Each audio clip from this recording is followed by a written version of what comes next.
Sige. Sino si Lola? Ng kanilang grupo, Lola Amour. Angela, mga kapatid, nakakalungkot po ang linggong ito dahil sa mga balita ng pagpanaw. Kapatid, and welcome po sa maaksyong edisyon ng Wanted sa Radyo. Isang closure order mula sa DENR ay nagkusa na raw ang Manila.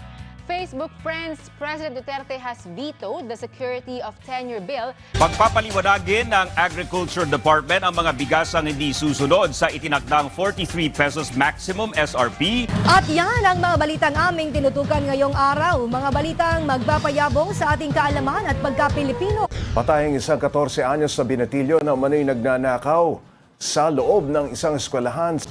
Makibahagi sa aming balitaan, ilike lamang ang aming Facebook page at mag-subscribe sa aming YouTube channel. Para naman sa inyong comments. Balitang hatid ng isang liga na katotohanan.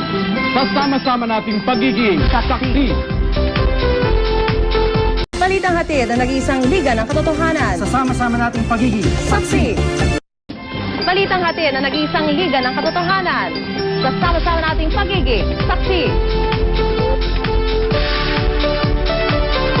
Balitang hatid na nag-iisang liga ng katotohanan. Kasama-sama nating pagiging saksi.